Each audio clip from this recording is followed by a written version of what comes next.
Hello everybody, and welcome to GrindExp number 6, the ever-improving, ever-better GrindExp. Yes, we will even have show notes in the description. I am joined by my co-partner extraordinaire, Master of Sounds, Beta. Wow, me! Beta, okay. And by our, not newest edition, but still quite new. He's getting the hang of it, Quad. The Quadler. Okay, I was a little nervous there. Like, you're only in Canada. There's not a 3-second delay. You're not in Australia. Alright. Yeah. Yeah, alright. We did the hard part. We did the intro. Ooh. Yeah, pat on the back, everybody. Alright, so, as I just said, welcome to GrindExp number 6, here with Assemble. And oh boy. Now, quick story. Beta and I did this recording last Friday. And I goofed. When I did the recording, I only recorded my voice, not his, so I was having a one-way conversation for about an hour and a half. Would have kind of worked? Yeah, kind of wouldn't. But I guess the stars aligned for this to happen because now Quad is here to give more of his take, especially in Hearthstone, as well as, oh boy, do we have some other major announcements that would have missed for the next week and a half until the next one. So I guess everything aligns for a reason. So I'll start off by, I'm just enjoying patch 2.01 in Diablo 3. I think I will put Minecraft aside for a little bit. Yes, Diablo 3 got me back that much. Quite you know that by experience. But yeah, nothing else much going on. I want to try to keep what's going on with all of us a little bit shorter because we just have such a mountain of stuff to go through. So that's it for me. Passing the baton to Beta. What are we talking about? What's going on? He said you got a splat on the back. Splat on the back? Yeah, I'm pretty sure that's what's going on. Yeah. There we go. So what's going on with you? Oh, okay, in real life, gotcha. Real life game stuff. Real life game. I went and I started up Diablo 3 for the first time in quite a while. Played a little bit with Dread, and I got bored pretty fast, honestly.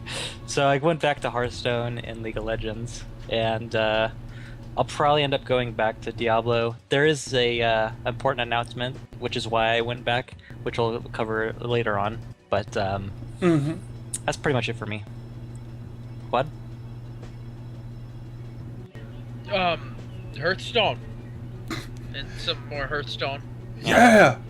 Yeah, we did some Hearthstone. Actually, I hit rank 1 last season, which was close. Get very close to Legendary. I'm gonna go for it this season. Nice. Ever closer, ever there. Oh!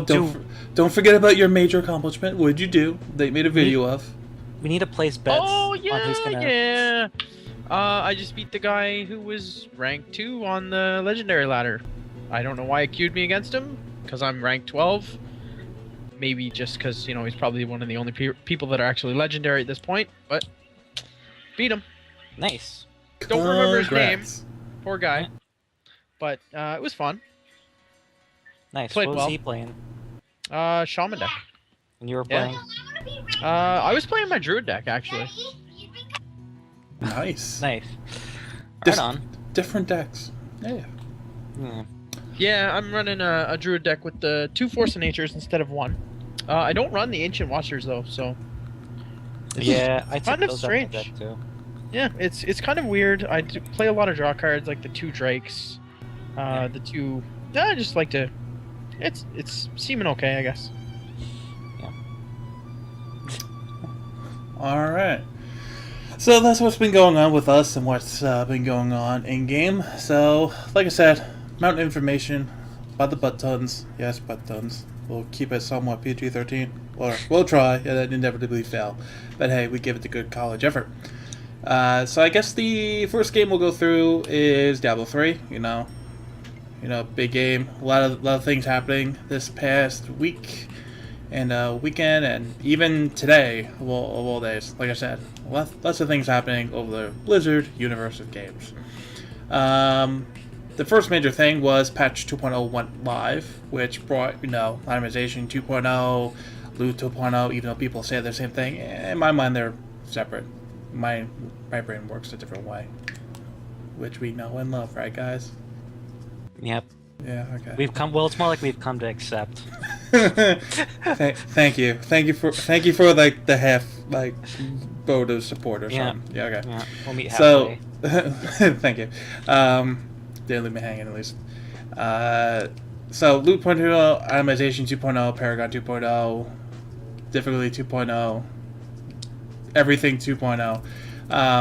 In fact, the only thing is that we don't have is the new act, the mystic, and adventure mode, which are still very big parts of ROS. In fact, those are like the bigger portions of ROS.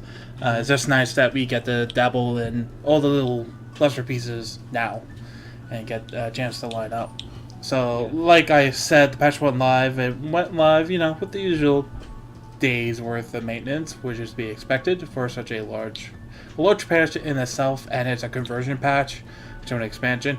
So yeah, it's to be expected. But hey, it's up, and they just got maintenance done. I think just now, the week after, and I know my experiences have been rather favorable, and I actually found 1 or 2 upgrades, believe it or not, and I've been finding legendaries too on a pretty consistent basis. I wouldn't say faster than I was Paragon leveling, but I wouldn't say necessarily slower. It's been a little bit more consistent.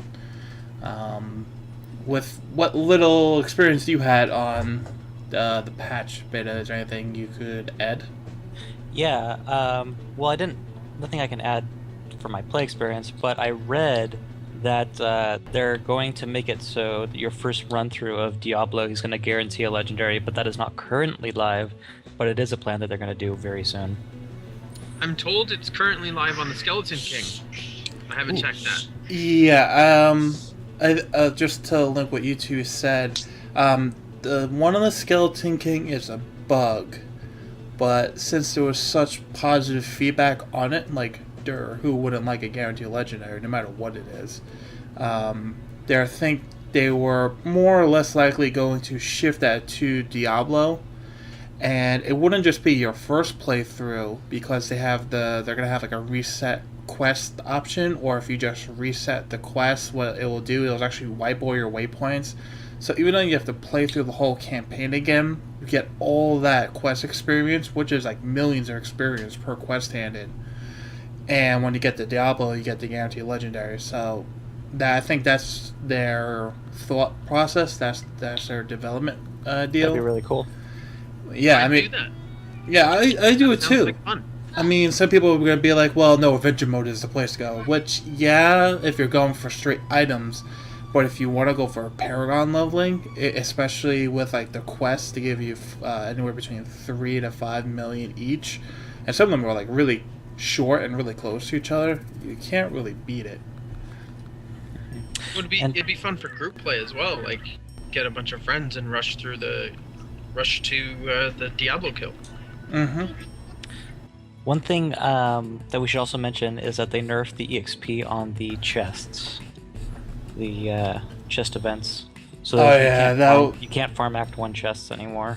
Yeah, I think that was also a bug, but yes, that is something definitely worth noting. There was a glitch or a bug that the cursed chest events were giving out extraordinarily large amounts of experience per doing, and you could get a level 1 nothing characters like level 40 in like one shot, and then from like 40 to 60 in another 1 or 2 after. So it was quite ridiculous, unfortunately, like most times, because I worked till way too late in the evening. By the time I got home, it was already hot fixed. I only get to hear about it. And they also implemented another measure that scaled down experience for low-level characters, even if they are in a higher level, higher difficulty game. But that begins to have a positive diminishing return for the player, because as you increase the level, you actually get more experience. So it's not that bad. Cue the phone! Off to a great start. Yes, thank you. Phone will now be silenced. All right. So what is the next thing? Yeah, that's the wife call. So I'm eventually gonna have to call her back. We'll get there. In fact, you know what? The next thing on the list was we did the patches live. You want to briefly talk about the community experience? About that? Oh, for Diablo? Yeah. Sure, yeah. By the looks of it, there's a lot of positive feedback. Like, if you go on the Diablo subreddit, a lot of people are playing the game and they really love the new loot system.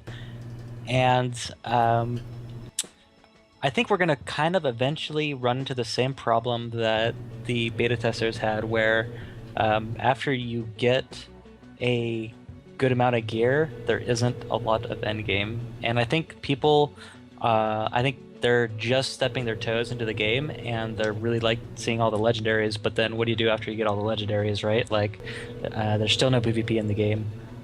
So even though there's a lot of people making posts, they're like, yeah, just got back into Diablo, and I'm finding all these legendaries, it's really awesome, and that was totally how we felt the first couple hours of playing the game too. We're like, oh sweet, all these legendaries, loot 2.0 is awesome.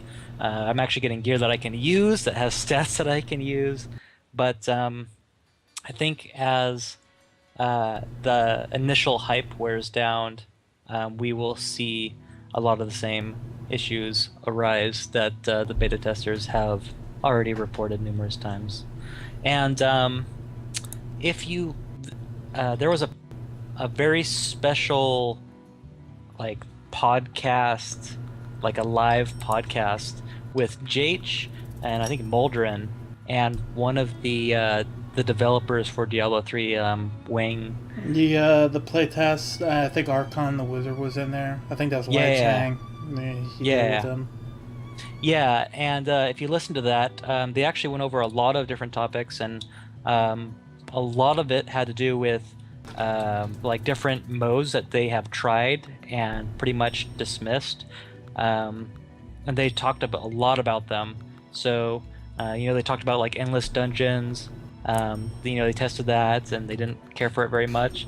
And one of the topics came up was PvP, and they're still working on that. They said some type of PvP is looking like it's going to be an option, but there's no promises or anything like that. But they said that they're still looking into that gray area at the moment. So they did say that the skills in Diablo 3 were a little bit too hard to balance for PvE and PvP, and that's one of the difficulties going into this territory where they've on top of the legendary affixes affecting ability quite a lot. That only adds difficulty to the whole balance. It's basically making it like they really can't. So to do PvP in any meaningful way, they would have to come up with almost an entirely different system for it. Yeah, I remember when Dread and I were dueling in the betas for a while. We had the Thunderstorm armor, which was just ridiculously OP because all you had to do was teleport a couple times with Wormhole into the area, and then the Lightning Storm would basically one-shot the person. So yeah, a little much. Yeah, you don't even have to target or click or do anything. All you have to do is get near a person and they auto-died. So yeah, there's still a lot of work to be done with PvP. How we got from community buff to endgame within a 2-minute tangent span. But that's what the community's talking about. Yeah, I know. Yeah, but just to be clear, the community buff is a 50% experience buff that lasts until March 24th, the day before the game comes out. So, if you feel like, you've been kind of slacking, but you want to get back in the game, now is your time, because now you basically have 3 weeks of 50% bonus waiting for you. And the Paragon leveling is probably just as good, if not a little bit quicker than it's really ever been. especially if you're just playing Master or Torment 1, which are pretty average for your MP 3 to 5 player, gear wise. On top of the gear you're going to be finding and the gold you're going to be stacking up before you waste it all on the Mystic and Transmog. But yeah, that's kind of wraps up the community bonus buff. Yeah. And I guess there's only two little other subjects. One of them is that they had a TV spot reveal. They had a new commercial, basically kind of taking the cinematic, crunching it down to like 30 seconds. It was nice. It gets you pumped.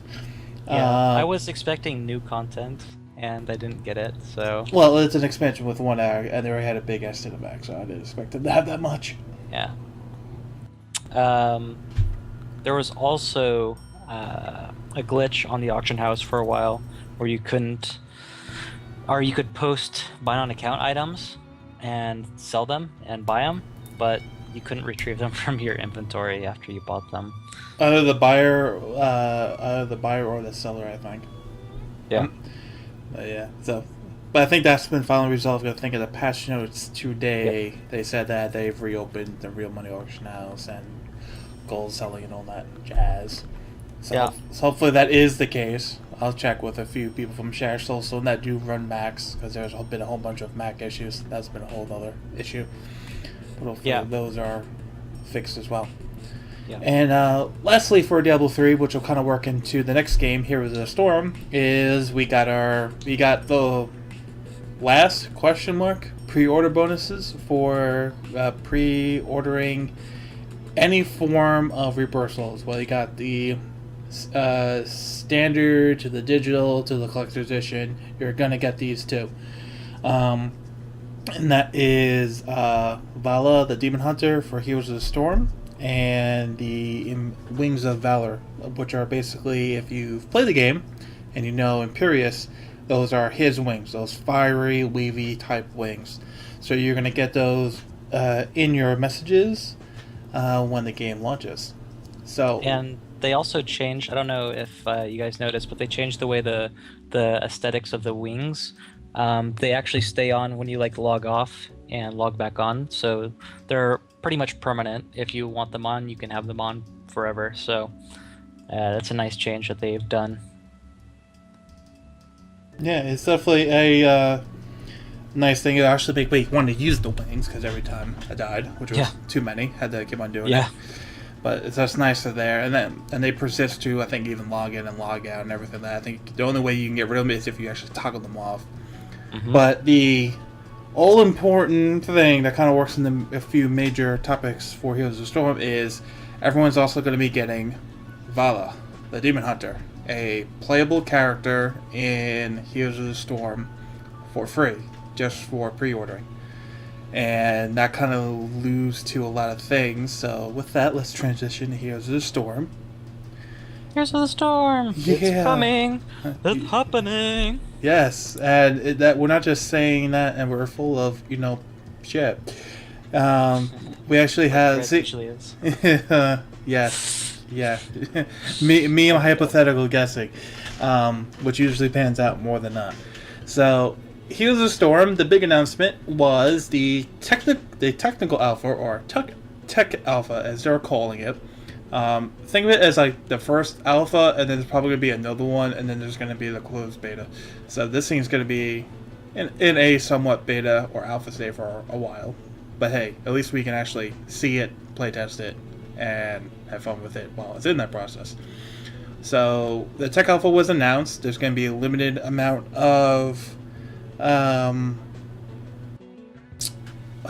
invited flagged accounts. So if you get emails with keys on them that for Heroes of Storm, it most likely is a fake. Yeah, it just is a fake. So scammers be scamming. You hear it here, you hear it all over the place. Don't get your account taken away from you. What's interesting about this alpha compared to any alpha they've done in the past, they're not doing invites. They're not doing beta keys, is what I meant to say.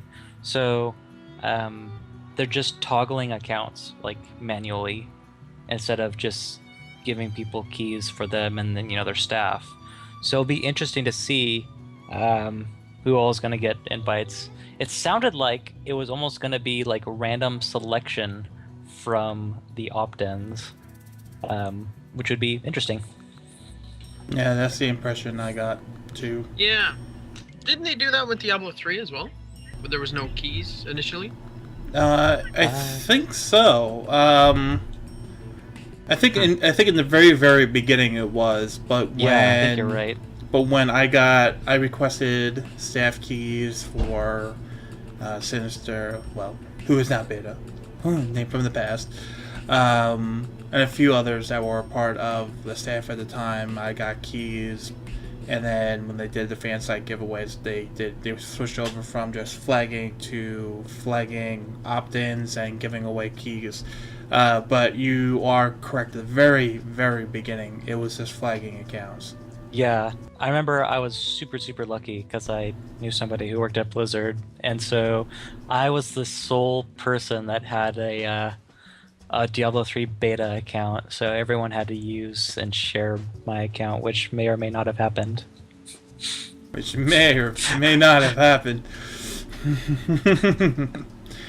Yeah, so basically, the big news is obviously that we're a lot closer than we probably thought we were to, something that we could play, not just, being shown in the Q&As or the live matches, which are great, but it's nothing like having the client or computer and being able to log in and play at your own leisure. The other big kind of pseudo topics are HeroesNexus.com has been data mining the alpha client. Yes, of course, data mining alpha clients that exist. It was done with the Rebirth Souls a good 4 to 6 weeks before BlizzCon, and well, it was being done at least 3 to 4 weeks before we got this announcement. So if we're going to take that for any kind of length of time indicator, maybe by mid-March, we'll have Alpha Client out. We get on the hill. Cross our fingers. It's funny because it makes you wonder, like, if the owner of these websites that keeps doing all them actually works for Blizzard. Or, I mean, they obviously have somebody on the inside that's giving them these clients to let them download and yeah, because you just have to give them the client once, and as soon as they have it, it's like, okay, Yeah. zing, every patch they just download it, compare it to the previous one, get all the new stuff or the change stuff, and then they go from there. Yeah. Just need the time and the effort. So through all these data mining information, the bigger things to hit home is that there seems to definitely be a weekly rotation going through. There seems to be at least three there. Let me rephrase that. There have been at least 3 different weekly rotations of heroes. And there also appears to be, with also the pre-purchase of Vala, the Demon Hunter, there is a special gift that wasn't named apparently yet for trying out the in-game shop. I think, Datamine is Datamine, but there appears to be a special gift similar to what they did for Hearthstone, the Gemlin Mecha Torque, for just trying out the shop, actually, spending like $1 or $2, just trying it out. And they're doing it. So when you take all these things into consideration, it seems like they are definitely going more of the League of Legends route, where you have the rotation, but if you want a hero that isn't in rotation, you have to go buy it out either with your earn points or, League of Legends has Riot Points.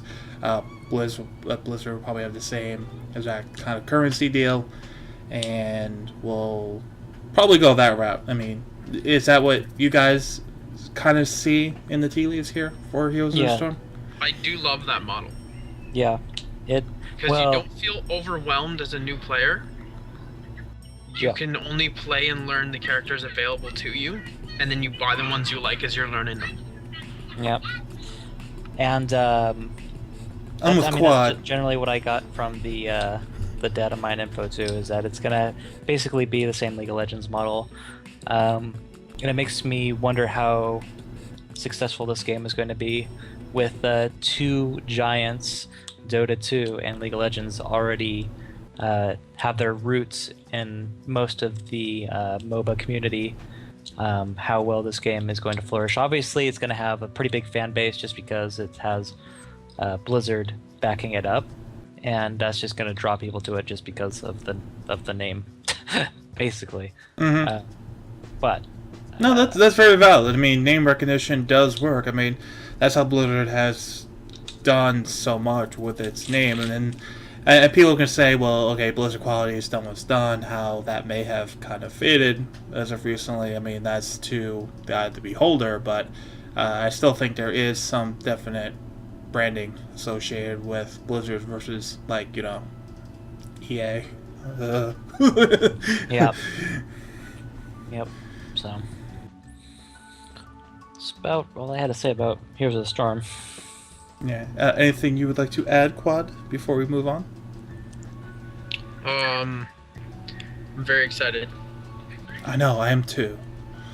I hope we get in. I hope Kevin Johnson doesn't think we're stalkers, and all the other CMs don't think we're stalkers. We just want to, like, promote the game. We just want to play it like 10 hours a day, make YouTube videos, throw it on streams, and just be like chomping on Cheetos and Mountain Dew the entire time and be total nerds about it. It's gonna end up cutting into my Hearthstone time, right? But Yeah, that's all good. Oy vey, oy vey. The thought. Alright, so that's it for Heroes of Storm. We will briefly move to StarCraft 2. I will go over this quickly. StarCraft 2 basically has been steadily moving with improvements, small things, and also moving towards the next WCS. There have been 2 patches. One's primarily been a bug fix patch. The other one has been a small balance patch. And as I just mentioned, with the WCS coming, the Season 1 premium subscription tickets for Twitch are now available, and you can get those on WCS Twitch. And that's about it. StarCraft 2, like I said, has been steadily moving along, getting ready for the next season. At BlizzCon, they mentioned that they want to try and make WCS a little bit more linear, easier to follow, and more importantly, show off the local players, but as well as the big names that are in there, and just try to make it a easier thing to watch and understand, especially for the audience as well as the players who want to get in there and actually attempt to climb the ladder for that particular season. And this is a good thing because, as we mentioned a couple, well, it really is about a month or two ago, StarCraft 2 has re-entered the MLG scene, which is a good step towards it being more supported and viewed more, and more people want to actually participate. So that's a good thing for that. And it also, and I guess by proxy, it's a good thing for Heroes of the Storm, because Heroes of the Storm is really going to take off as an esport. One way or another, they have to lay the groundwork for Heroes in some other game, and StarCraft 2 is their only real nitty-gritty esport type game. I mean, you could say WoW Arena is, but StarCraft 2 is where it really belongs, and since it's kind of, and it'll be really good for Heroes of the Storm if StarCraft 2 and the MLG and all this stuff takes off. They can kind of translate that to Heroes of the Storm and then translate it to whatever they want to go from there. So that's all I have to say. Anyone else have anything to mention at all? Maybe not. Nope. Not a whole lot on that. Alrighty. Yeah, the only thing I can add is that I'm just looking forward to hopefully there better be a BlizzCon, and if there is a BlizzCon, Legacy of the Void better be announced, because I just want to see the Protoss kick ass and take names, and maybe even chew some bubble gum and blow some bubbles, which would be amazingly funny to see. Just Protoss with a bubble popping. Alrighty, I'm going to stop talking for a while, because now we have entered World of Warcraft land, a land I have not entered in quite some time. I'm going to hand over it to Beta, and he will go over all the stuff that is World of Warcraft. Yep. So there's some actual pretty big news regarding the new expansion. The developers mentioned in a tweet that they acknowledge that the racial talents or the racial abilities, they're a little bit too unbalanced at the moment, and they're looking to tweak them. And they released tweets every now and then saying what they had in mind, but they just announced. If you go to the general forums in World of Warcraft, they have the official Warlords of Draenor racial traits, and Bashiok posted it, and we've got the full list of all the changes that they're going to make to the abilities now. Some of the bigger ones, Draenei, they now have their heal, instead of going from over 15 seconds, it's condensed down to 5 seconds with the same amount of heal. So that's going to be way, way, way more powerful. Dwarf also has a pretty big one. The stone form, on top of the abilities it already did, it's also going to remove magic and curse effects now. However, it cannot be used while CC'd. So that'll be interesting to see how that plays. I think that's going to solve a lot of the those dots ticking on you, and then just being able to just like kind of get those off you. That'll be pretty nice. Gnome's getting some nice ones. Escape Artists. What? Yeah, escape Artists down to 1 minute cooldown, and they get a new passive that increases their haste by 1%, as well as Expansive Mind now does 5% mana, energy, or rage, or runic power instead of increasing maximum mana. So gnomes are going to be more viable for all the classes instead of just being like a super wizard for those classes. For humans, they just removed sword and mace specialization from the game. Human spirit has been redesigned. No longer increases spirit by 3%. Instead increases your 2 secondary stats based on a scaling amount on your character level. Really, really neat one that is coming into play is the Night Elves. So they get this new passive ability, which increases haste by 1% at night and critical strike chance by 1% during the day.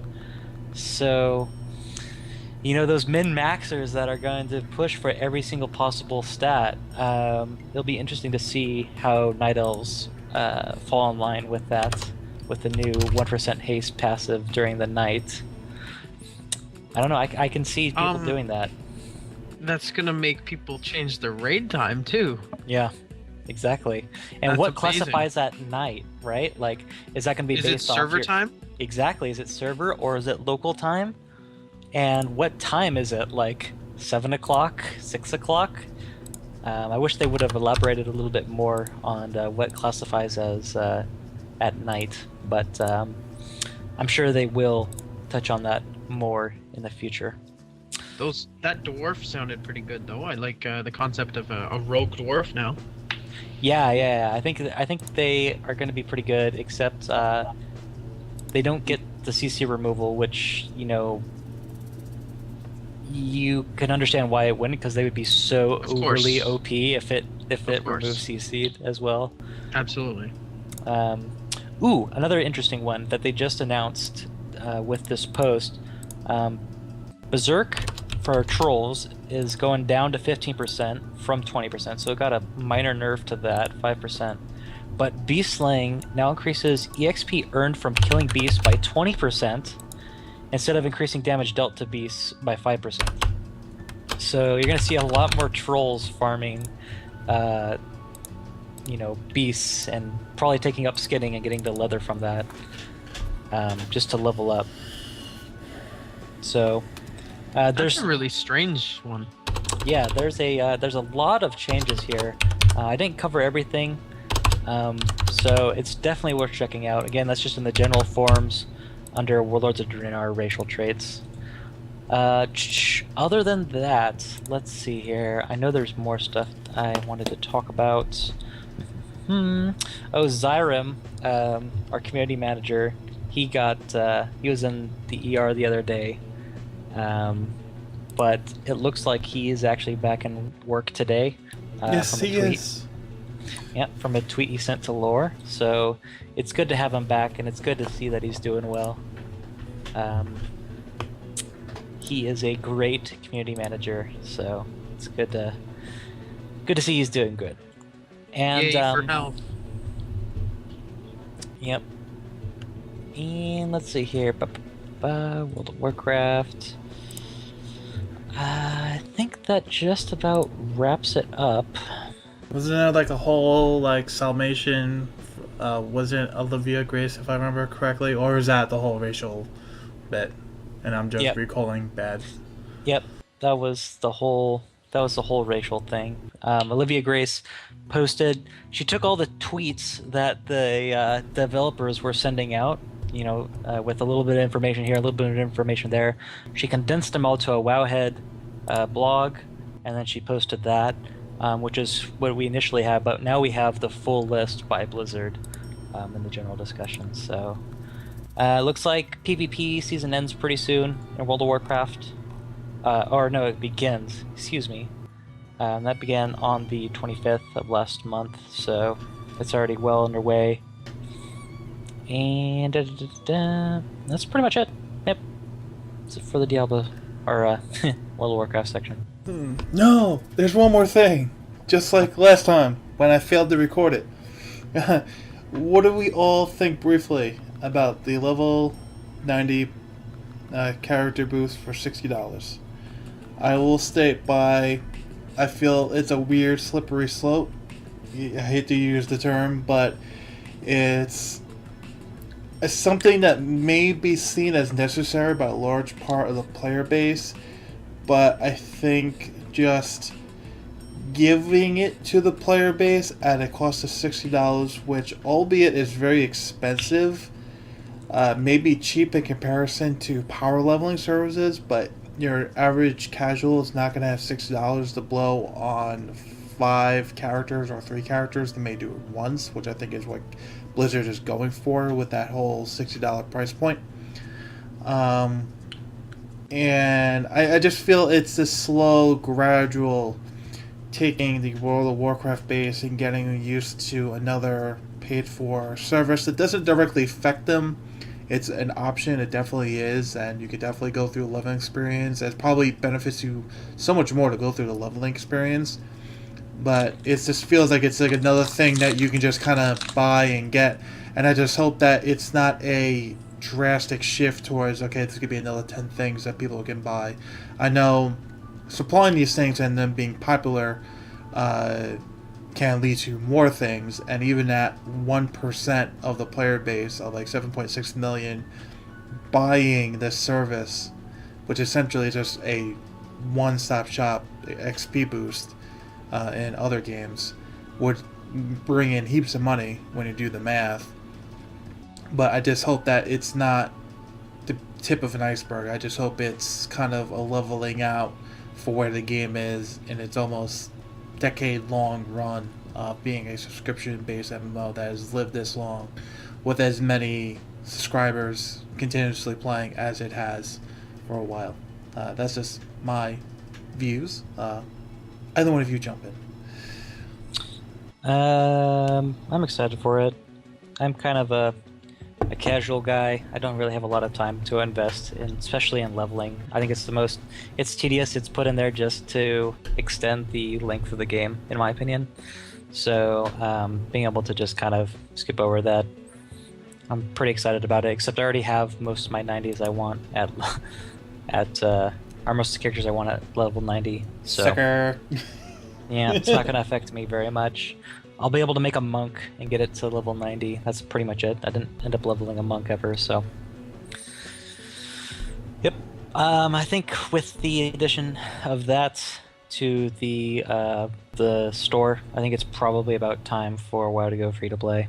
I've been saying that for a while now, but I still feel very strongly about that.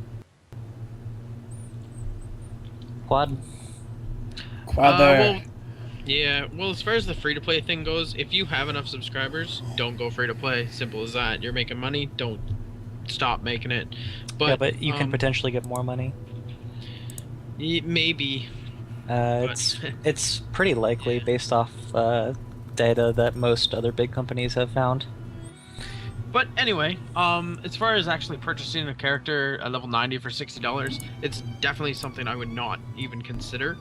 But it also doesn't bother me that other people have that option, because I could see where if you want a friend to play on your server, instead of convincing him to transfer and leave his friends, of course he can just purchase a character on your server or vice versa, and you guys can play together that way. Yeah, I guess like I said, I mean that would be better than having to port a character because then you lose one community to kind of start another one. And you might miss it and go back. Yeah, like I've done. I mean that's always it's a lot of dynamics in WoW with the server and the factions and the guilds and communities. There's a lot of groups, big overall like the server versus the little, which is like your small little group of friends and then your guild going out. So, I mean, I from what you guys said, I could definitely see both sides. It's just I'm just trying to say let's not go too far with this. It's like, oh, pay like $10 and get like an instant maxed out garrison in like one or two expansions. It's like really, it's like how much work are the developers putting into the game now that is going to wind up being paid for? It's like years of work equates to a 5-minute transaction. It's like I just don't want too much of that to happen, because I think too many people when they really think about it, that kind of happened in Diablo 3. It's like all the effort, all the stories that you were supposed to get while getting that piece of gear that was supposed to elevate you like so much higher in difficulty, but you just put you on the Unreal Money auction house. It's like, really? It's like, what are you doing? Yeah. So, just wrapping it up. So, anyone have any closing sentiments on World of Warcraft before we move on to our last game? Yeah, they're doing a one thing I forgot to mention is they're doing an item crunch for or a stat crunch for the Warlords of Draenor. Mm-hmm. So, like they've done in previous expansions, they're reducing the stats that or they're equalizing the stats between the expansions. So one nice there's little be a better, curve, right? Yeah, there's going to be a better transition from items into the new expansion. So That's good to hear. Yep, Yeah. that's about it. Alrighty, so with that, we'll move into our last game, where we're getting in record time, actually. Hearthstone. I will briefly talk, and then I will lend it back to Beta and Quad, who are definitely better players and have better knowledge. In Hearthstone, we got Season 3 has ended, and Season 4 has begun. The rankings for both Americas and Europe have been posted.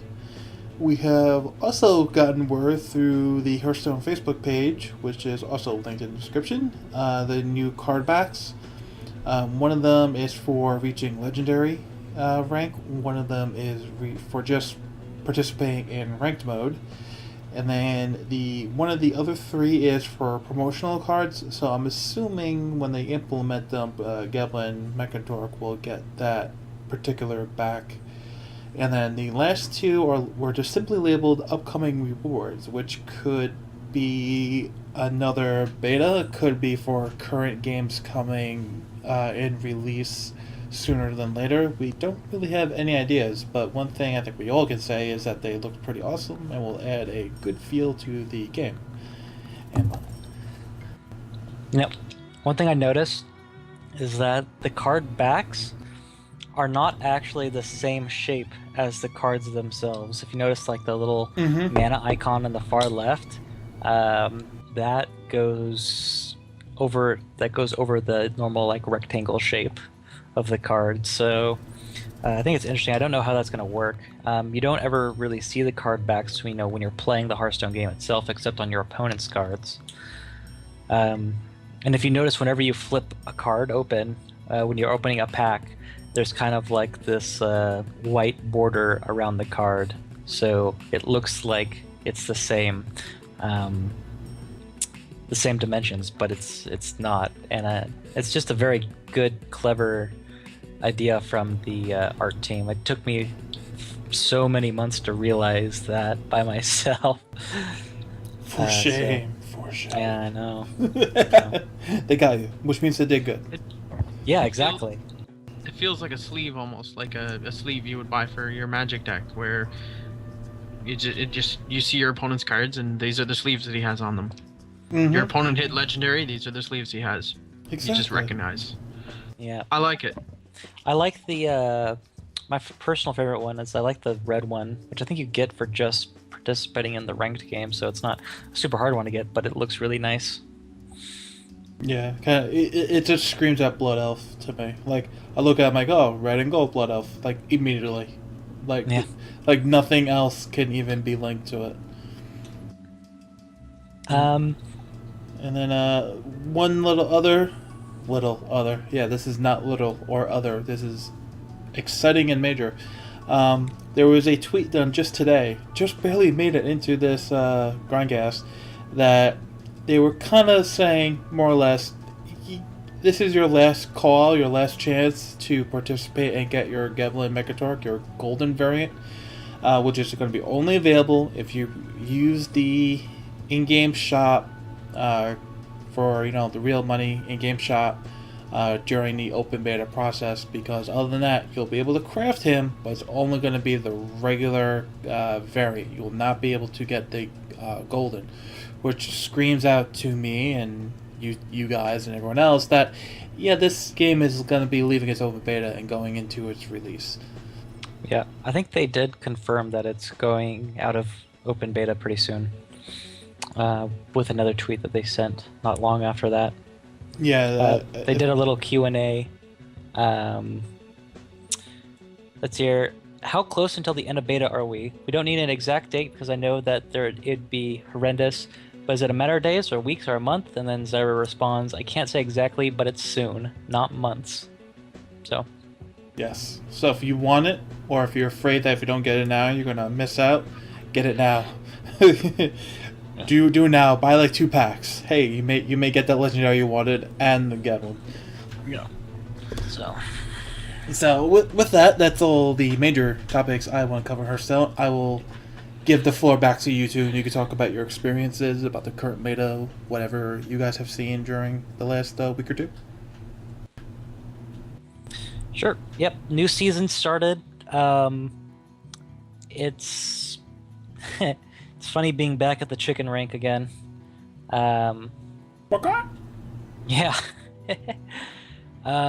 There was a mana grind tournament that didn't happen in the US at the correct time, just because of like realm maintenance or something that happened in the US but not in the EU. So I only had EU, but what was interesting about it was that there was a Warlock deck that came in like it was the top 10. I think it was number 3. That was no legendaries in it.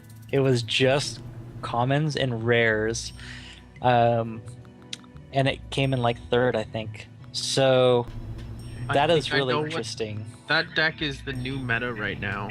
I'm already ranked 12 or 11. I did pretty well with a big win streak, but I've been seeing it a lot. And right at the very end of the season, a lot of people were playing it as well. I believe one of the big streamers, I think it was Raynad, was playing it for a few days. And then, along comes his 10,000 viewers playing it as well. Yeah. Wow, is he already up to 10,000? Man, I remember when that guy was just a small fry. And then he just exploded over Christmas break because everyone else was out of town. But it happens. Yeah, it's funny. Anytime a streamer does even remotely successful with any of their decks, you see like 10,000 clones of it, especially when it's like a cheap one to play, right? Like, I know carbon cookie cutter decks win every time. You'll see a ton of Trump mage deck that he got to legendary. You'll see a ton of Raynad's warrior and his warlock decks that he also got to legendary with. So, but it's not always about the cards. It's about how you play them. Well, if I could pose a question to you two, sorry Quad for interrupting, but if I could pose a question to both of you, and in fact, if Quad, if you want to answer first, that would be great. Now, I played Yu-Gi-Oh! A lot back in the day, and I went through many iterations of just the meta, whether it was light dark, dark deck, BLS or CED or chaos deck, or the limited chaos deck, or the get every single rare card you can in the very beginning of it and just throw it in, and just whoever gets the better RNG wins. In my experience, I actually quit when BLS and Emperor Dragon released. Yes, that was a very finite part in Yu-Gi-Oh history. I'll agree. I didn't get my invitation to Worlds, and instead they switched their system to regionals. I went to regionals. They misposted the ban list. BLS and Emperor Dragons were selling for 150 cash a pop, and people were running 3 of each of them. Yeah. Because they weren't banned. The tournament was a slaughter. Yeah. And I went 4-3. Yeah, that's major. But as far as like overall card game metas go and how things are done, how do you feel the meta is progressing over the almost, believe it or not, almost a full year of Hearthstone closed beta / open beta? How do you feel it's progressed over the time that you've played? Is it healthy? Is it still changing? Or do you feel it's kind of getting to the end of its rope so far? It's healthy, but most metas change over the course of new cards being released, because then other unforeseen synergies start to happen. But what's been happening is the actual cards that do exist are being changed, which is forcing the meta to change, which I don't think is healthy. Yeah, Blizzard's doing a lot of hotfix nerfs, but they haven't done any in a little while. So yeah, it's been stuck where it is for a while now, which is good. One of the big things is the Pyroblast change. I mean, it's been changed I think twice now. Yeah, it definitely has been changed twice. Yeah, and now it's a 1 of in everybody's mage deck now instead of 2 of. I don't even run it anymore in my mage deck, honestly. Yeah. I try to do like creature mage. So like. Yeah, a lot of the mage decks that are successful are some sort of aggro variant, and you don't really see them anymore after about rank 8. Yeah. I think the meta is in a pretty darn good spot considering how much we've played with this small pool of cards.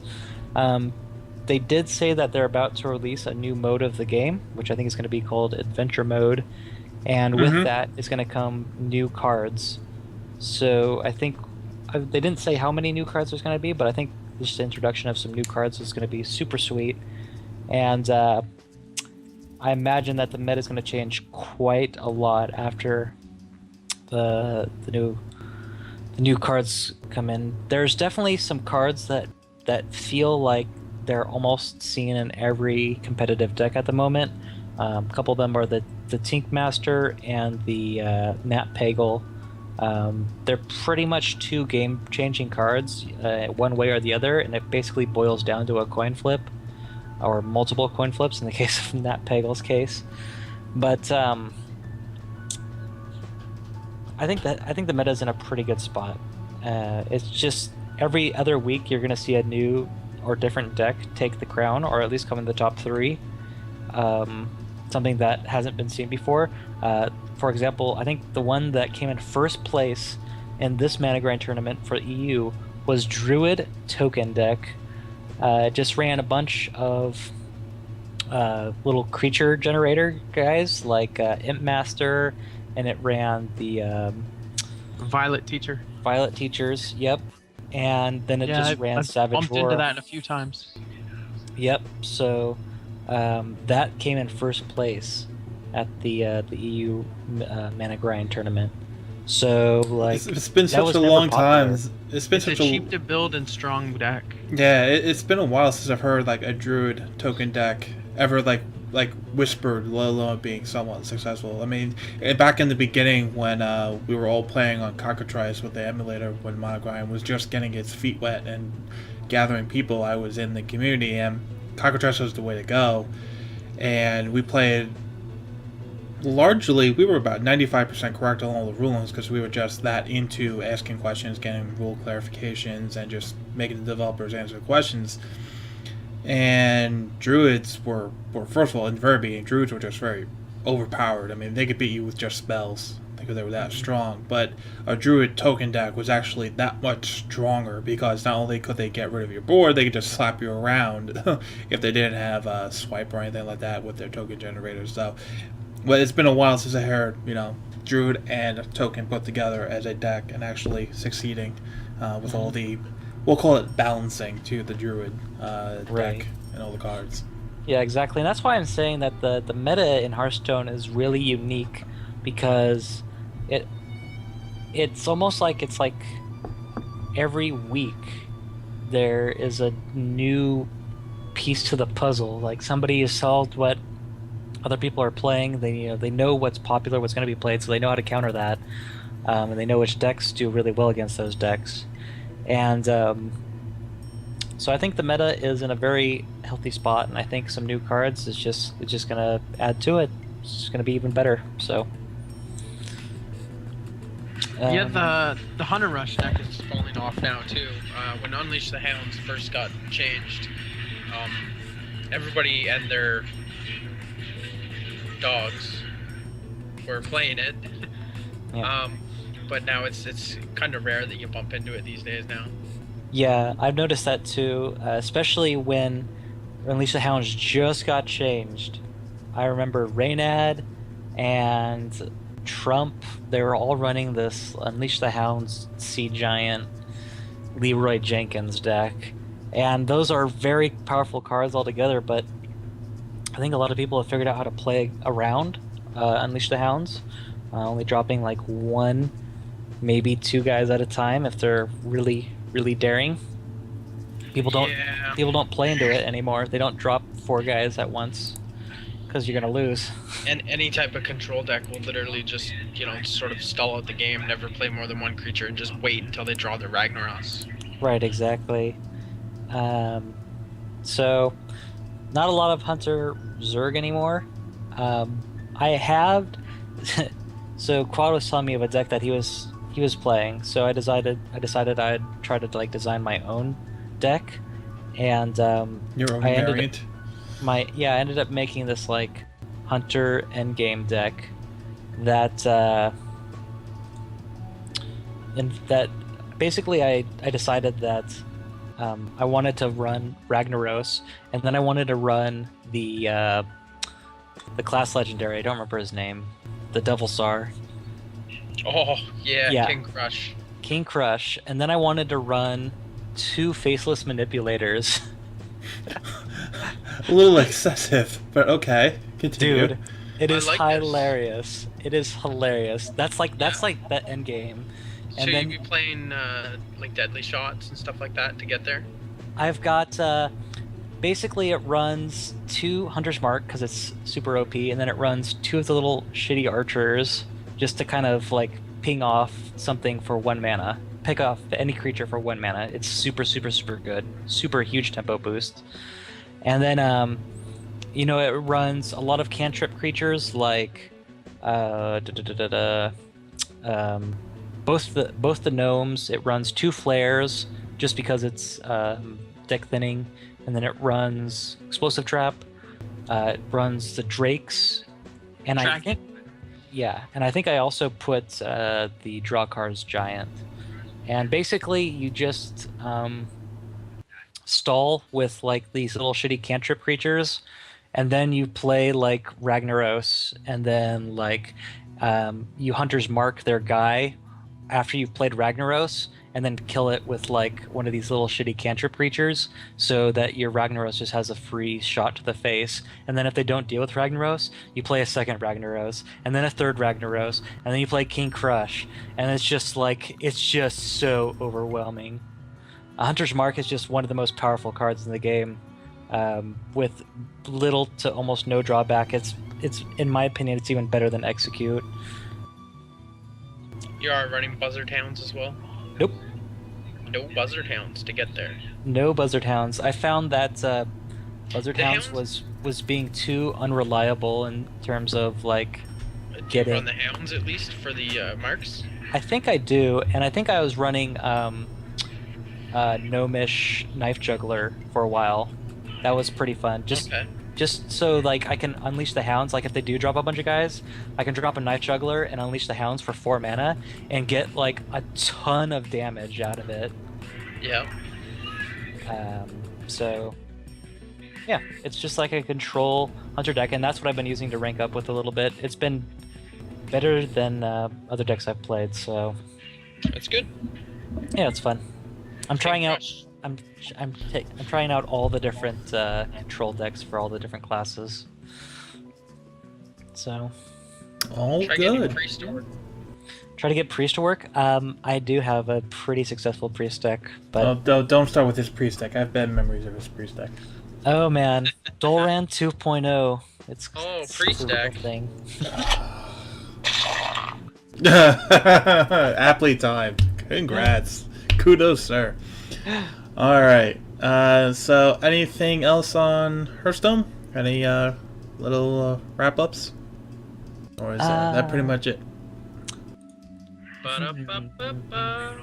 There was a small post about game support and how people are worried that it's not going to be supported very well with the development team isn't putting a lot of effort into it, but Zyra made a post saying yeah, that's actually not true at all, and we're actually hiring tons of new staff to be part of the Hearthstone team, and it seems like they've been expanding ever since PAX East was done a little over a year ago. Yeah, a little over a year ago when the game was first announced and I was there. It seems like all of a sudden they realized, oh wait, a lot of people like this game. No, a lot more. Oh crap, we need more people. Like yesterday, we need more people. Yesterday. Yeah. And then all it says is that they've got some new stuff coming up that they'll be able to share with us more in depth soon. So Yeah, all good. All good, all good. So if all my old friends that used to play cards with me a decade ago, that I haven't talked to in a decade, have now become Hearthstone players. So it's really drawing right in to a crowd of players I didn't even play computer games, are playing this Hearthstone. They are being converted by Blizzard. Yeah. All right. Very, very successful. Yes. Alright, so I think that is it for this Grindcast. We made it through. Number 6. Yahoo! So, wow. That was a mountain of information to go through, but we did it in somewhat aptly time. Alright, so that is it for this one. For Beta and Quad and myself, Dreadscythe, we say we hope you enjoyed it and look forward to another one in a couple of weeks. Bye. Later. Ciao.